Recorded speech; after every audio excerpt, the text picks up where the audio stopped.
Hello friend, welcome back to new video. चलिए दोस्तों जानते हैं आज के मुख्य समाचार। देखिए लेटेस्ट खबर है, नई जानकारी है होली को लेकर और साथ ही किसान निधि और पेंशन को लेकर। इस वीडियो को आप अंत तक देखिएगा क्योंकि कई सारे सामान महंगे भी हो रहे हैं। इसके बारे में पूरा अपडेट देंगे, अंत तक बने रहिएगा। तो चलिए शुरू करते हैं।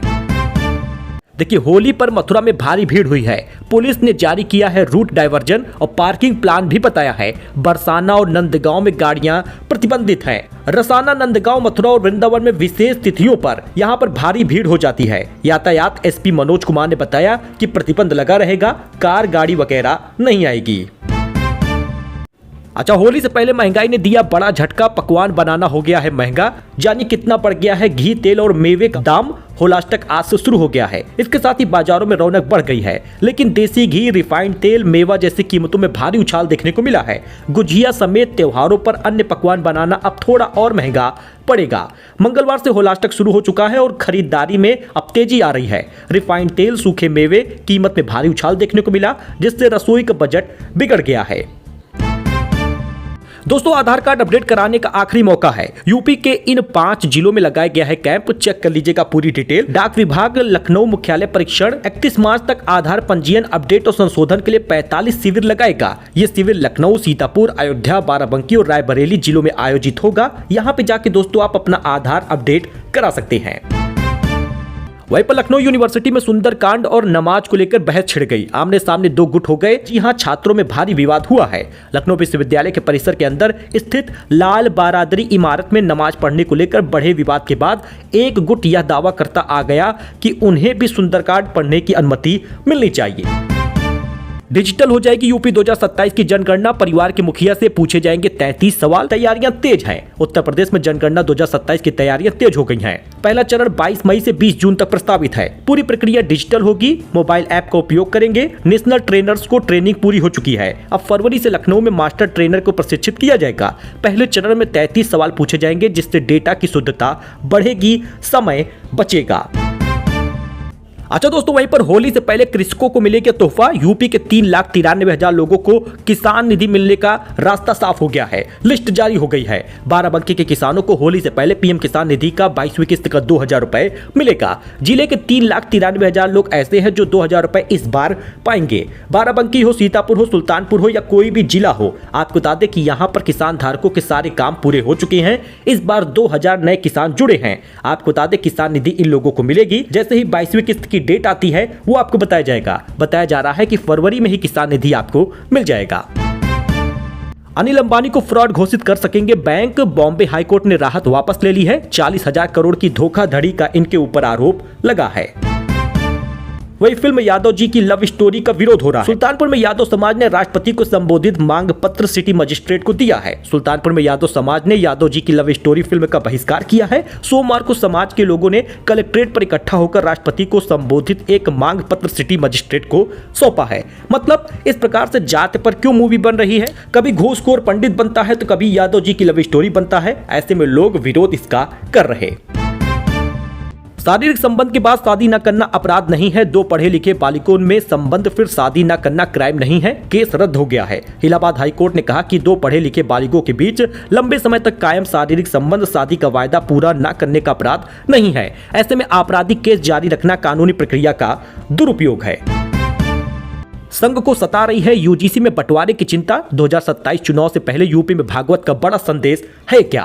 यूजीसी नियमों में बढ़ी अगड़ा, पिछड़ा, दलित, खाई और 2027 चुनाव से पहले संभावित राजनीतिक असर ने संघ की चिंता बढ़ा दी है। आरएसएस के शताब्दी वर्ष में संघ प्रमुख मोहन भागवत के यूपी दौरे में इसकी झलक दिखी है। गोरखपुर से लखनऊ और मेरठ तक भागवत ने सामाजिक सद्भाव बैठकें की हैं, सम्मेलन भी किया है। सनातनियों से जातियों में बंटने की जगह राष्ट्र और धर्म के नाम पर एक होने का आह्वान किया है। लेकिन जब से यूजीसी आया है, लोग बीजेपी का विरोध कर रहे हैं। कानपुर में कांस्टेबल ने सरेआम ट्रांसजेंडर को किस किया है। वीडियो वायरल होने पर गिड़गिड़ाया है। नौकरी पर बन आई है, रील डिलीट कर दो। जी हां दोस्तों, कानपुर में रील बना रहे ट्रांसजेंडर को कांस्टेबल ने सरेआम किस कर लिया। इसका विजुअल आप देख सकते हैं। ट्रांसजेंडर ने इस वीडियो को अपने इंस्टाग्राम पर पोस्ट किया। उसने गाना लगाया, लैला बाबू तू कैसा दिलदार निकला। अच्छा, एसआईपी अगर आप भी करते हैं तो 1 करोड़ का फंड आपका भी बन सकता है। जान लीजिए 25 साल, 30 साल या 40 की उम्र में हर महीने कितना निवेश आपको करना होगा। फटाफट आपको बताएंगे, ज्यादा समय नहीं लगेगा, क्योंकि 15% रिटर्न का अनुमान होता है। मतलब एसआईपी में 15% तो रिटर्न मिल ही जाता है। ऐसे में अगर आप इसमें निवेश करते हैं तो बेहतर रिटर्न के लिए आप निश्चिंत रहें। अगर 25 साल की उम्र में कोई निवेश करता है तो 35 साल उसको निवेश करना होगा, हर महीने 1000 रुपए, और 60 साल उम्र लगभग पूरा होने तक 1 करोड़ 14 लाख का फंड बन जाएगा। यानी कि कंपाउंडिंग का ये पावर है। अगर कोई 30 साल में निवेश करना शुरू करता है तो उसको निवेश 30 साल तक करना होगा और उसकी मासिक एसआईपी 2000 रुपए हो जाएगी। यानी 30 साल की उम्र में 2000 रुपए निवेश करेंगे तो 1 करोड़ 12 लाख रुपए का फंड तैयार होगा। और 40 की उम्र में अगर आप निवेश करेंगे तो 20 साल निवेश करना होगा, लेकिन आपकी मासिक एसआईपी 7500 की बन जाएगी। 40 की उम्र में 1 करोड़ का लक्ष्य पाने के लिए 7500 रुपए हर महीने आपको निवेश करना होगा। यानी कि देर से शुरुआत करने पर ज्यादा नुकसान है, इसलिए अभी समय रहते आप जरूर निवेश करें। 25 से 30 साल की उम्र वाले तो एसआईपी जरूर करा लें। मार्केट नहीं बल्कि समय सबसे असली ताकत होता है। 1 करोड़ का फंड बनाना बाजार को टाइम देने जैसा होगा। अच्छा दोस्तों, सीनियर सिटीजन को 7.25% तक का ब्याज मिल रहा है। कौन सा बैंक कितना ज्यादा रिटर्न दे रहा है देख लीजिए। अगर आप भी एफडी कराना चाहते हैं, सेविंग अकाउंट में अपने पैसे रखने के बजाय एफडी कराना चाह रहे हैं, तो बेहतर रिटर्न 7.25% का दे रहा है। सीनियर सिटीजन के लिए एफडी रिटर्न है। 5 प्राइवेट बैंकों का हम नाम बता रहे हैं। यस बैंक 7.25% का ब्याज दे रहा, बंधन बैंक 7.70% का, आरबीएल बैंक 7.70% का, आईडीएफसी फर्स्ट बैंक 7.50% का और इंडसइंड बैंक 7.50% का ब्याज दे रहा। इसमें निवेश जरूर करिए, अच्छा रिटर्न मिलता है। वहीं लखनऊ में चौक चौराहे का नाम बदल दिया गया है। पद्म विभूषण अमृतलाल नागर के नाम पे यह जाना जाएगा। मेयर ने साहित्यकार को दी है श्रद्धांजलि। विजुअल आप दोस्तों देख सकते हैं। इस बीच चाइनीज लहसुन बिक्री पर हाईकोर्ट ने केंद्र से मांगा है जवाब। पूर्व आदेश के अनुपालन में निर्देश प्राप्त कर पेश करने को कहा है। इलाहाबाद हाईकोर्ट की लखनऊ खंडपीठ ने चाइनीज लहसुन की बाजार में अवैध बिक्री के मामले में केंद्र सरकार से जवाब तलब करने को कहा है। कोर्ट ने केंद्र सरकार के अधिवक्ता को अपने पूर्व के आदेश के अनुपालन में निर्देश प्राप्त कर जवाब पेश करने का आदेश दिया है। अच्छा, राहुल गांधी बोले मोदी जी एपस्टीन फाइल में आपका नाम आया है, आपने देश को बेचा है, शर्म आपको आनी चाहिए। मोदी ने कांग्रेसियों को नंगा बताया था। कांग्रेस सांसद राहुल गांधी ने सोमवार को सोशल मीडिया एक्स पर एक वीडियो शेयर किया। इसमें उन्होंने कहा मोदी जी एपस्टीन फाइल में आपका भी नाम आया है। बात करें वृद्धावस्था पेंशन और विधवा पेंशन का। भैया होली से पहले आ जाएगा 1 महीने का एडवांस। जरा देखिएगा पूरा डिटेल। प्रयागराज में वृद्धावस्था पेंशन और विधवा पेंशन के लाभार्थियों के लिए खुशखबरी है। होली से पहले समाज कल्याण विभाग 1 महीने का एडवांस पेंशन आपको देगा। जनवरी, फरवरी, मार्च की पेंशन मार्च और अप्रैल तक आती, लेकिन फरवरी में ही मिल जाएगा। होली में बड़ी राहत मिल रही तो, लेकिन आपको 3 महीने का 3000 मिलेगा। अभी बढ़ी पेंशन नहीं मिलेगी। बढ़ी पेंशन अप्रैल महीने से जुड़ना चालू होगा। वहीं पर दोस्तों चांदी 2 दिन में 16,000 रुपए महंगी हो गई है। कीमत 2,67,000 प्रति किलो पहुंच गई है। सोना 5,000 रुपए दाम बढ़ गया। 10 ग्राम 1,60,000 पहुंचा है। सोना चांदी की कीमत में लगातार वृद्धि हो रही है, बढ़ोतरी हो रही है। सोना चांदी के दाम में 24 फरवरी को भी तेजी देखी गई। IBJA की रिपोर्ट के अनुसार 10 ग्राम 24 कैरेट का गोल्ड 1283 रुपए बढ़ गया है। 1,59,503 पे पहुंचा है। कीमत लगातार बढ़ोतरी हो रही और वहीं पर 2400 रुपए कीमत चांदी की भी बढ़ गई है। बाकी आप 24 कैरेट, 22 कैरेट, 18 और 14 कैरेट की कीमत देख सकते हैं।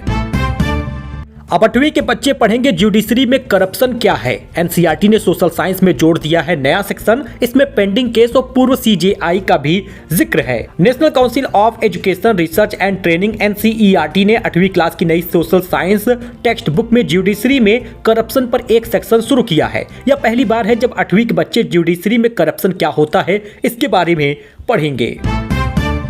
लखनऊ में विश्वविद्यालय में तीसरे दिन भी बवाल मचा है। नमाज के विरोध में हनुमान चालीसा पढ़ने गए छात्र हिरासत में लिए गए हैं। गंगा जल छिड़का है। लखनऊ विश्वविद्यालय में लगातार तीसरे दिन भी बवाल मचा है। कैंपस में मुस्लिम छात्रों के नमाज पढ़ने के विरोध में दूसरे गुट के छात्र हनुमान चालीसा पढ़ने पहुंचे थे। उनके इकट्ठा होते ही पुलिस भी पहुंच गई। छात्रों को पकड़ पकड़ कर गाड़ी में ठूस दिया। चालीसा पाठ करने गए छात्रों का कहना है कि यहाँ जब नमाज पढ़ी गई, इफ्तार पार्टी की गई तो कोई कार्रवाई नहीं की गई। आज हनुमान चालीसा पर कार्रवाई क्यों की जा रही है।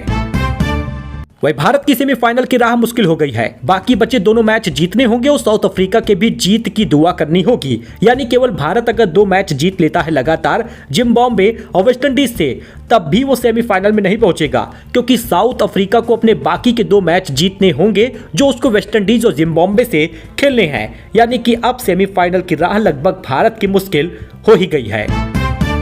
कानपुर में 5 साल में 1297 बच्चे लापता हुए हैं। यूपी में एक दिन में 22 बच्चों की चोरी हुई है। गैंग के निशाने पर सबसे ज्यादा धार्मिक नगरी है। कहीं पर पर्यटक स्थल पर घूमने निकल रहे हैं तो बच्चों का ध्यान विशेष रूप से रखें। यूपी में एक दिन में 22 बच्चे अधिक चोरी किए गए हैं। ये हम नहीं कह रहे, यूपी पुलिस के आंकड़े बता रहे। पिछले 5 सालों में 41,000 से अधिक बच्चे गायब हुए हैं। इनमें से 39,000 तो बरामद हो गए, लेकिन अभी भी 2,000 बच्चे गायब हैं। इस प्रकार के आंकड़े लोगों को डरा रहे। होली पर मिलावटी खाद्य सामग्री पर बड़ी कार्रवाई हुई है। 62 टन सरसों तेल, सोयाबीन, रिफाइंड ऑयल जब्त हुआ है। बरामद सामान की कीमत लगभग 82 लाख रुपए बताई जा रही। अमेजॉन ने एशिया का दूसरा सबसे बड़ा ऑफिस खोल लिया है। बेंगलुरु में 11 लाख स्क्वायर फीट में 12 मंजिल कैंपस है। 7,000 लोग इसमें काम करेंगे।